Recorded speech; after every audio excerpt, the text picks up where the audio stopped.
Résumons le début de l'histoire. Les 7 aventuriers ont fait connaissance, sont montés à bord d'un autobus, les yeux bandés, et sont arrivés à la destination secrète.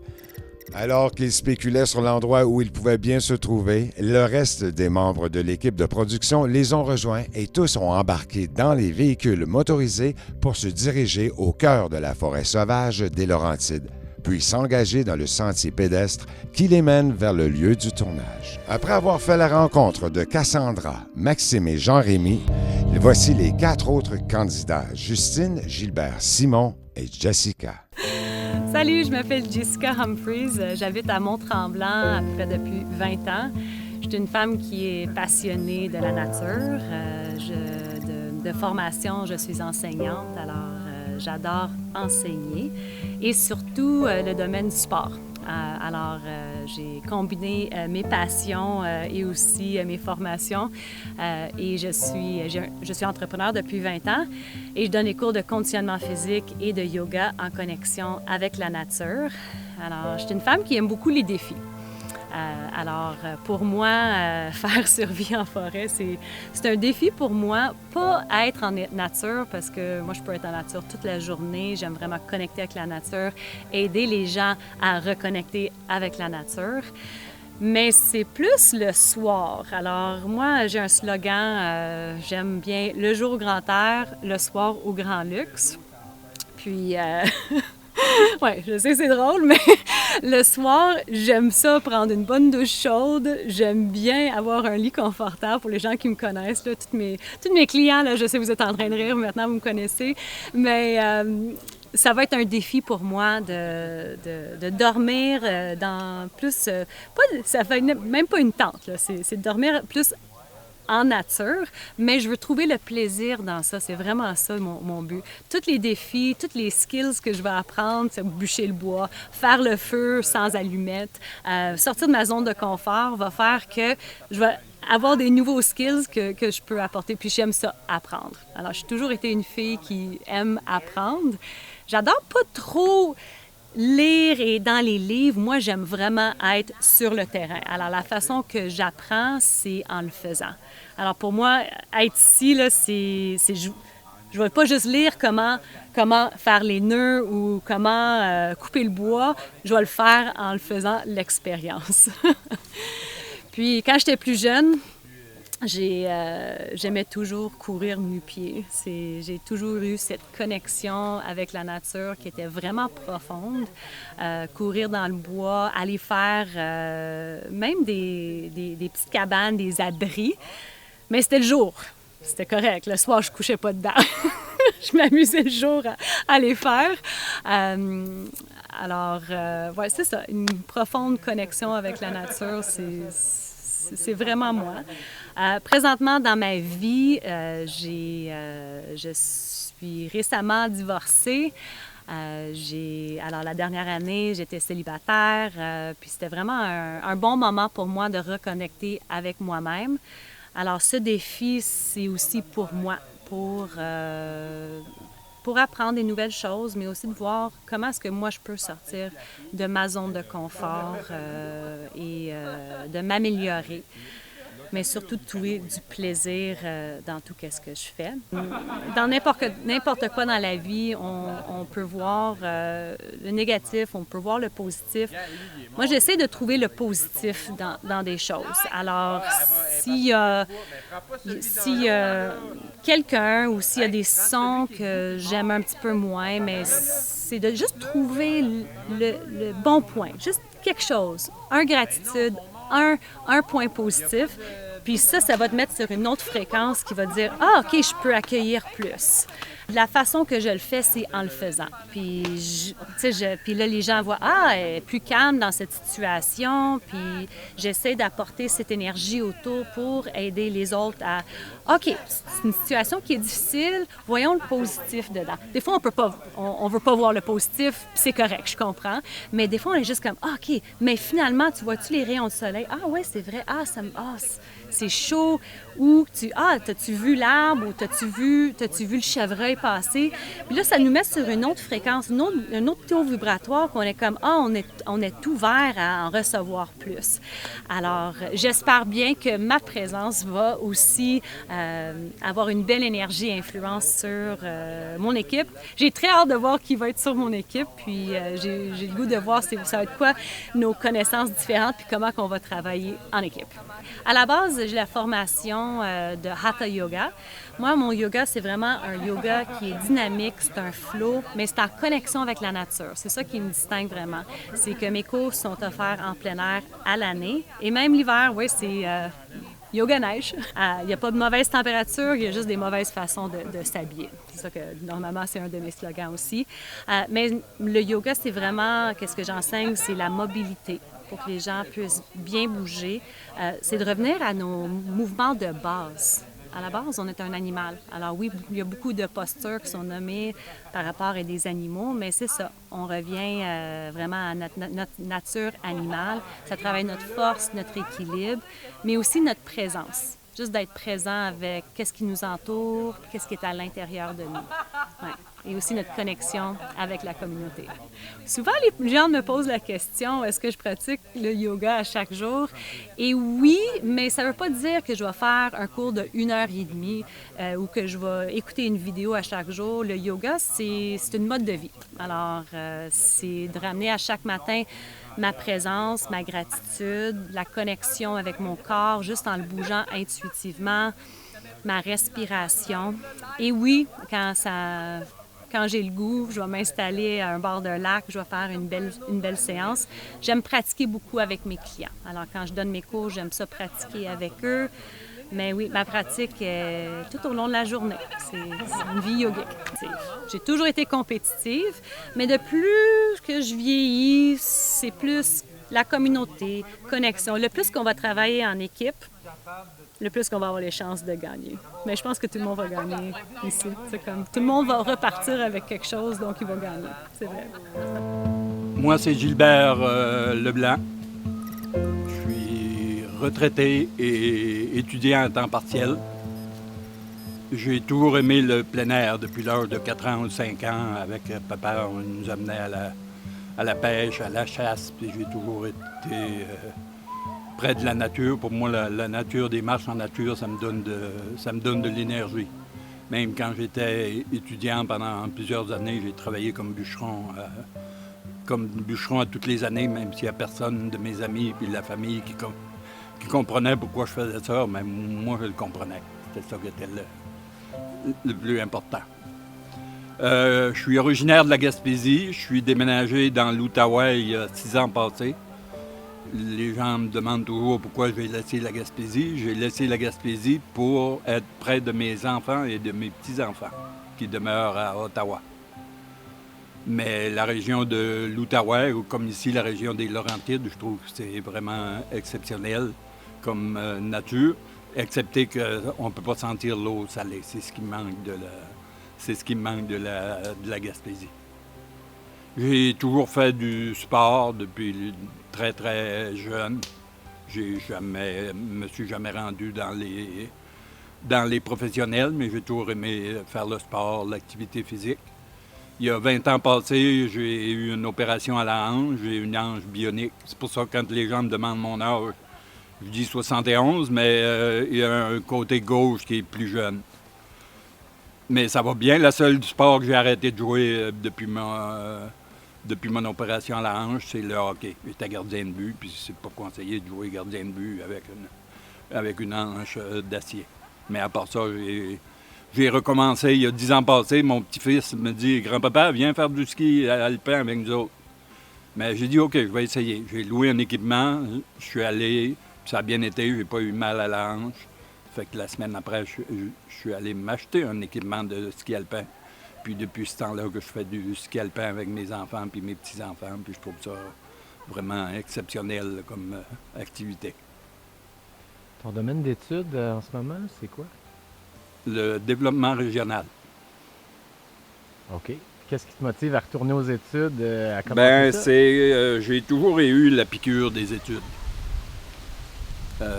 Mais quand j'ai fait, en premier, j'ai fait le Cégep Saint-Laurent en architecture après que j'ai fini le Cégep. Je voulais plus rien savoir des études. Puis 3 ans après, la piqûre m'a repris. Je suis allé à l'Université de Montréal faire un bac en architecture de paysage. Ensuite de ça, je suis retourné en Gaspésie ouvrir mon bureau de consultant. Puis en 86, on est déménagé à Rimouski dans le bas du fleuve, où là, je me suis inscrit à une maîtrise en gestion de projet, ce qui m'a permis d'avoir des projets avec le Hydro-Québec, Parc Canada, la CEPAC. Puis ensuite de ça, un peu plus tard, j'ai eu une autre idée un peu folle. Je me suis inscrit à un doctorat en développement régional. C'est la suite là, que je suis en train d'essayer de donner une valeur économique aux paysages de la petite nation, des paysages de l'Outaouais. J'ai fait la scolarité l'hiver passé, l'année passée, c'est-à-dire. Puis ça a vraiment pas bien été. Ils voulaient faire de nous autres des scientifiques. Puis c'était pas ce que moi je voulais avoir. Moi, je voulais vraiment avoir une formation pour pouvoir travailler directement sur le terrain avec les organismes communautaires, les municipalités, les corporations de développement. Puis ça n'a pas... Mais je vais continuer à travailler sur mon projet quand même. Et qu'est-ce qui t'a motivé à venir à Survie en forêt Laurentide? L'aventure, c'est pour ça que j'ai toujours eu des idées un peu, pas bizarres, mais un peu à part des autres. Puis là, quand j'ai parlé de ça avec mes amis, puis ma conjointe, ils ont dit « Gilbert, t'es sûr que tu veux faire ça? Oublie pas que tu as 71 ans. » Mais j'ai dit « Je vais essayer. Je vais aller l'essayer. Si je l'essaye pas, je peux pas savoir si je vais pouvoir le faire. » Mais comme je te dis, le contact avec la nature, pour moi, ça a toujours été de quoi de bien important, puis qui m'a toujours intéressé. Bien, j'ai toujours eu le respect de la nature. Puis les meilleures idées que j'ai eues en tant qu'architecte paysagiste, je les ai prises dans la nature. OK. Dans mes nombreux projets, j'ai bien essayé d'imiter la nature ou de copier la nature, puis j'ai pas vraiment réussi. Ça a donné j'ai quand même fait des projets intéressants. Mais... Comme quelles idées, par exemple, qui sont puisées dans la nature? Entre autres, on a aménagé, ça s'appelle le Bioparc, c'est à Bonaventure, dans la baie des Chaleurs. On a recréé, sur un terrain complètement plat, on a recréé les 5 habitats de la Gaspésie. OK. Qui sont? La mer, la baie, la rivière, après ça, la forêt, puis même qu'on a recréé le Mont Albert, mais le Mont Albert en miniature, le Mont Albert dans le parc de la Gaspésie, puis on a aussi tous les animaux sauvages de la Gaspésie qu'on retrouve dans le bioparc. On a essayé de recréer les éléments de la nature, mais recréer une rivière, on n'avait pas premièrement le budget pour le faire, puis la quantité d'eau que ça aurait pris, mais on a quand même recréé un ruisseau, puis on a de la truite dans le ruisseau.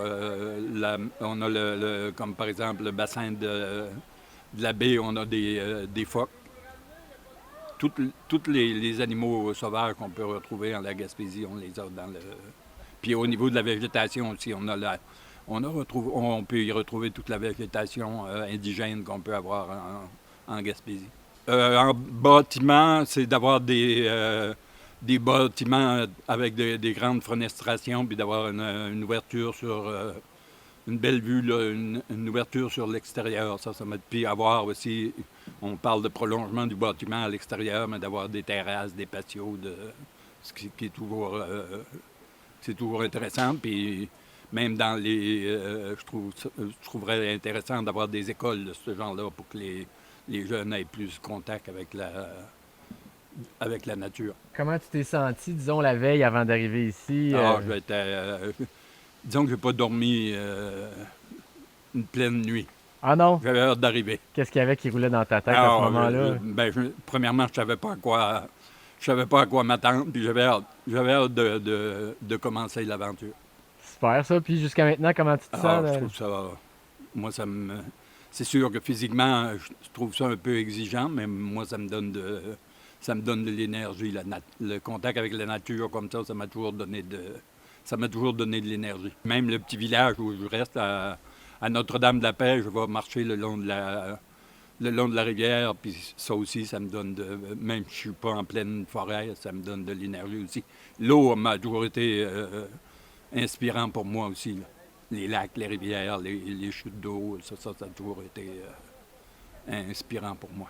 Pas juste de voir l'eau, mais d'entendre l'eau, d'entendre les rapides d'une rivière, d'entendre les cascades d'eau, ça m'inspire, ça aussi. Bonjour, je m'appelle Justine, je viens de Montréal. Je me suis embarquée dans l'émission Survie en forêt Laurentide pour me relever moi-même un défi. Donc, me voici. J'ai toujours bien aimé le projet. Donc, je suis gestionnaire immobilière au centre-ville à Montréal. Mais j'ai une petite compagnie de graphistes aussi également. J'aime ça faire des traiteurs également. Fait que je touche un peu à tout. En fait, moi, c'est vraiment drôle parce que c'est vendredi passé. Mon amie Cassandra, qui fait aussi partie de l'émission, elle m'appelle. Elle me dit... Justine, tu voulais toujours partir en camping. Ça te tente-tu qu'on parte le week-end prochain? Je suis comme, ah, ben oui, pourquoi pas, j'ai rien, ça va être une super belle idée, une aventure, on y va. Elle dit, la seule chose, c'est que c'est une émission de survie filmée en forêt. T'es-tu down? Ça m'a pris un moment à réfléchir, puis j'ai dit, ah, ben oui, pourquoi pas? Fait que dans le fond, je me suis embarquée un peu avec mon ami Cass dans cette aventure-là. Puis à date, je suis vraiment pas déçue. C'est une super belle aventure. La veille, j'appelle Cass. Je suis comme, dans quoi je me suis embarquée? Parce que là, on a eu une liste de choses qu'il fallait amener. Puis on s'entend qu'en 4 jours, t'as pas vraiment le temps de te préparer pour une survie, là, parce que j'étais comme, comment je m'en viens ici? J'avais pas de tapis de sol. Tu sais, j'étais habituée de faire du camping sauvage, là, dormir dans le bois, mais tu sais, j'ai quand même mon matelas gonflable. Là, c'était comme, bon, on va faire un lit avec des branches. Ça va être super confortable. Fait que non, j'étais vraiment anxieuse, mais je savais que j'embarquais avec mon ami, puis on dirait que c'est un peu plus rassurant quand tu es avec quelqu'un que tu connais que de lancer un peu dans le bois solo avec des gens que tu connais pas. Là. Donc, tu n'avais pas beaucoup d'expérience. Non, quand ils m'ont demandé, quand ils m'ont appelé pour l'entrevue, je leur ai dit, mon niveau d'expérience, 4 sur 10. J'ai été franc-jeu avec eux, j'étais comme, je suis pas beaucoup d'expérience en survie, là. Quelques petites bâches, j'ai parti tirer un feu, j'allais chercher du bois, j'ai différencié du bois sec du bois mouillé, mais sinon, là, c'est quand même assez limité sur mes connaissances de survie. Pour faire ce type d'émission-là, une qualité qui est vraiment recherchée derrière moi, c'est surtout la patience. C'est niaiseux, mais c'est de travailler sa patience parce que c'est pas peut-être en cherchant les champignons, c'est pas du premier coup que tu vas les trouver. C'est en construisant ton abri, c'est peut-être pas la corde t'attire, ça se peut qu'elle brise. Puis, tu sais, il y a beaucoup d'éléments que tu es un peu... que tu choisis pas. Donc, il faut que tu travailles justement ta capacité d'adaptation, puis vraiment d'être patient, puis indulgent envers toi-même, puis que si ça marche pas du premier coup, c'est pas grave, puis d'être persistant. Mes passions dans la vie, bien, ça se résume un peu aussi à ce que je fais dans la vie, mes emplois. Donc, je suis quelqu'un qui adore cuisiner. Ça a toujours été une passion depuis que je suis jeune. Je cuisinais pour toute ma famille quand j'étais jeune. Quand des amis nous reçoivent, je suis dans leur cuisine, toujours la première à vouloir les aider, puis à faire comme « Ah, laisse-moi couper ça, là, ça va me prendre 30 secondes. » Puis je suis toujours aidante à vouloir participer à la cuisine. Je trouve que c'est rassembleur, puis quand ça goûte bon, puis les gens sont comme « Ah oui, qu'est-ce que t'as fait? » Ça fait que ça, c'est vraiment un hobby pour moi. Sinon aussi, tout ce qui est artistique, je suis graphiste, donc tout ce qui est l'art digital, mais aussi peinturer, dessiner, faire de la broderie, donc tout ce qui est vraiment un peu crafty. Donc ça m'a aidé un petit peu aussi ici, fait que j'ai bien aimé ça. Donc, mais sinon, je fais du paddleboard, du kayak, j'aime ça aussi quand même le outdoor. J'ai un chien aussi également qui s'appelle Angus, que je m'ennuie un peu. Beaucoup. Fait que je l'amène en paddleboard avec moi. Il adore ça. Il se fait garder en ce moment. Oui, par ma cousine à la maison. Donc, il est vraiment pas à plaindre. Là. Moi, c'est Simon. Je viens de Laval. J'ai déménagé en campagne quand j'étais jeune. Puis, on a fait souvent avec ma mère, on allait faire du camping sauvage. sur le bord de la rivière du Loup, Saint-Alexis-des-Monts. On allait aussi dans un chalet qu'on se faisait prêter qui était off-grid par des amis à ma famille. Puis là-bas, il n'y avait pas d'électricité. On était à 20 minutes du village, 1,5 km dans le bois. Il n'y avait rien à part ce chalet-là. Il n'y avait aucune électricité. Ça marchait avec un poêle à bois que le four y était après. On ramassait notre nourriture, on faisait ça sur le poêle à bois. Puis j'ai tout le temps joué dans le bois quand j'étais jeune. Moi, c'était mon fun. J'ai grandi quand j'avais à peu près 8 ans. On a déménagé à Sainte-Julienne. Puis dès que j'avais du temps lousse, j'allais jouer dans le bois à côté de chez nous. Je ramassais 2-3 petites affaires qu'on connaissait quand on était jeune, mais par après, je me suis fait plus de connaissances. Puis j'ai continué à aimer ça, jouer dans le bois. À la base, quand tu étais jeune, avec ta famille, les affaires que tu ramassais, c'était quoi?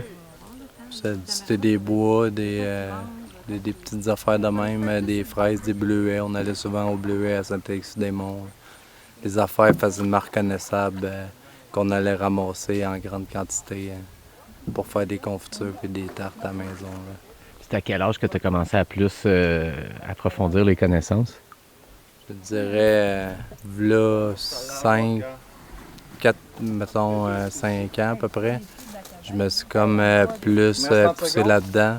Avec ma femme, on suit souvent des conférences régulièrement, les arbres comestibles, toutes les plantes, qu'est-ce qu'on peut faire avec, les arbres nourriciers, la permaculture. On fait de la permaculture à la maison. Fait que j'ai mon jardin. On fait pas mal de toutes nos affaires. Qu'est-ce que je suis pas capable de trouver facilement en forêt, mais que je veux montrer aux gens, je le fais pousser à la maison. Comme j'ai planté des zones crispées, je me suis fait un faux fossé. J'ai planté des quenouilles, des framboisiers, des mûriers, du plantain lancéolé, du grand plantain, la matricaire odorante, name it, à peu près toutes les sortes de fleurs et de petites plantes que tu peux faire des choses avec. Il en pousse au terrain, puis c'est facilement accessible pour moi. Je récolte ça chaque année. Avant, on se faisait un grand jardin familial, peut-être 20 pieds par 21 pieds. Puis là, plus ça va, on plante des arbres fruitiers, des arbres qui vont donner des fruits puis des choses à manger, des plantes qui vont revenir à chaque année, qu'on n'aura plus besoin de semer, brasser le sol, leur mettre de l'engrais. On va juste laisser la nature aller puis profiter de ce qu'elle va nous donner. Tu as des enfants? Oui. J'ai 3 enfants. J'ai mon plus vieux qui s'appelle Mathias, qui a 15 ans. Le plus jeune de mes gars, il a 13 ans, il s'appelle Xavier. Puis ma fille va avoir 9 ans dans les semaines qui suivent. Ça s'appelle Coraline. Bon, ils emmènent dans le bois. Mon plus vieux, il va à la chasse. Là, en plus, il a gagné son permis de femelle cette année. Ça fait depuis qu'ils sont vraiment jeunes qu'ils font du tir à l'arc. Puis comme j'ai dit tantôt, le plus jeune de mes gars, il est meilleur que son père au tir à l'arc. Des enfants, ça reste des enfants. Fait que pour les initier à aller dans le bois, on y va progressivement. On a mis notre tente sur le terrain à côté de la maison. Après ça, une tente avec du matériel dans le bois sauvage. Je fais des enclos pour protéger avec du bois brisé. Je fais des tas pour faire des enclos pour protéger l'abri. Puis on a une tente, on a des lits de camp militaire qu'on est couché dessus, c'est confortable. Puis là, plus ça va aller, avec mon fils le plus jeune, c'est le plus willing pour aller dans le bois. On va aller faire du vrai camping sauvage. On fait juste pas brûler les étapes. C'est par rapport à mon métier, surtout que je développe mes techniques de survie. T'as pas le choix de te débrouiller avec ce que t'as. Puis t'es mieux d'avoir le cerveau aiguisé pour savoir où tu t'en vas. S'il y a un problème, trouver la solution tout de suite avec ce que tu as à portée de la main. Mon métier, dans le fond, je suis manœuvre spécialisée. Puis je fais surtout de l'échafaudage, monteur-démonteur. Fait que c'est tous des gros chantiers, des ponts, des viaducs, des gros édifices. Puis là, présentement, je suis au REM à Dorval. Je fais de la membrane d'étanchéité pour la station puis les tunnels du REM qui va avoir à l'aéroport de Montréal. Est-ce que quand tu travailles sur les chantiers, le bois te manque? Oui, mais à chaque fois que j'ai des jours off, c'est sûr que je m'en vais dans le bois. C'est mon ressourcement pour être capable de refaire beaucoup d'heures parce que je fais des semaines quand même intenses. Ça ressemble à quoi les semaines? Ça peut être 110 heures consécutives, 10 heures par jour, pas de break, puis c'est pas faire 5 jours puis 2 jours de congé. Moi, c'est tu prends ton congé le plus tard possible. Ça peut être, 110 heures consécutives. Ça va être 11 jours. Ça va être une journée de congé. Après ça, c'est 6 jours, une journée de congé. Habituellement, c'est à peu près 4 journées de congé par mois. Puis tu dors sur place? Non. Tu retournes? Ouais, je retourne à tous les jours. Je fais en moyenne 3 heures, 3 heures et demie de route par jour pour retourner chez nous le soir. Ça prend à peu près 1h10, puis entre 2 heures, 2 heures et demie le soir. Fait que je me lève à 4 heures, je pars à 4h30, puis j'arrive le soir, il est entre 6h30 puis 7h30. On comprend que le ressourcement est nécessaire Il après est ça. utile, le ressourcement. Tu as vu l'annonce comment ici, de Survie en forêt? Ben, en fait, c'est ma femme. C'est ma femme, elle sait que je tripe tellement sur la forêt. C'est elle qui m'a inscrit, puis après ça, elle m'a dit qu'elle m'avait inscrit. Elle t'a pas consulté, c'était Elle m'a comme pas ça. consulté, elle savait que c'était mon genre de défi dans la vie. Fait que elle m'a pas consulté, elle m'a fait une surprise, elle a dit je t'ai inscrit, ça se peut que tu te fasses appeler. Ta réaction, ça a été... Mais moi, j'étais bien content. Là. Ça me fait... Pour de vrai, ça me fait des vacances d'être ici. Je pense que la plus belle chose qu'on peut donner dans la vie, c'est transmettre ses connaissances. Fait que c'est une des plus belles choses qu'on peut donner au monde. Fait que j'aime ça montrer aux gens. Puis j'aime ça en apprendre aussi parce que je me suis fait montrer des choses. C'est le fun de voir une forêt quand même différente d'où est-ce que je me tiens. Puis apprendre des nouvelles choses, on en apprend toujours. Il n'y a personne qui a la vérité infuse. Là.